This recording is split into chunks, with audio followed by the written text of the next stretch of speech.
প্রিয় দর্শক, আসসালামু আলাইকুম। দর্শক, আপনাদের প্রীতি ও শুভেচ্ছা জানিয়ে শুরু করছি আমাদের আজকের প্রতিবেদন। তো দর্শক, আজকে আমরা এক অসহায় মেয়ের গল্প তুলে ধরব, যার নাম হচ্ছে মিম।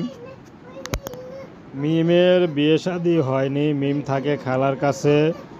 তো মিম এখন ইউটিউবে এসেছে ভালো একটা মানুষের আশায়, কারণ ছোট থেকেই খালার বাসায় কষ্ট করতে করতে বড় হয়েছে। তো মিম এখন চাচ্ছেন না আর খালার বাসায় থাকতে।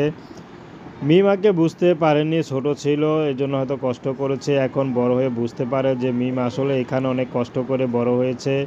তারপরে কিছু করার নেই, কারণ তার যাওয়ার কোনো জায়গা নেই, তার মা বাবা কেউ নেই, তার আত্মীয় স্বজন বলতে তার খালাই সব কিছু।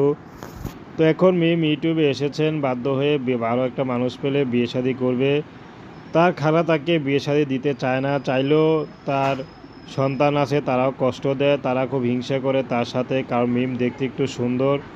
তো খালার যে ছেলে মেয়ে আছে তারা মিমের সাথে হিংসে করে, দেখতে পায় না, কথা কথায় খোঁটা দেয়।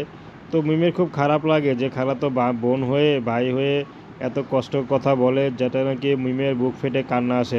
মিমের যদি মা বাবা থাকতো তাহলে হয়তো কষ্ট করে ইউটিউবে আসা লাগতো না, এত যন্ত্রণা সহ্য করতে হতো না। তো দর্শক, মিম এখন ভালো একটা মানুষ পেলে বিয়ে শাদী করবে, সে বিবাহিত হলো, রাজি আছে। তো প্রেম ভালোবাসা সাহায্য সহযোগিতা বিয়ে শাদী করা একান্ত আপনাদের ব্যক্তিগত ব্যাপার। আসুন আমরা 5 ওয়াক্ত নামাজ পড়ি, সর্বদা দেশের সেবা করি। আসসালামু আলাইকুম।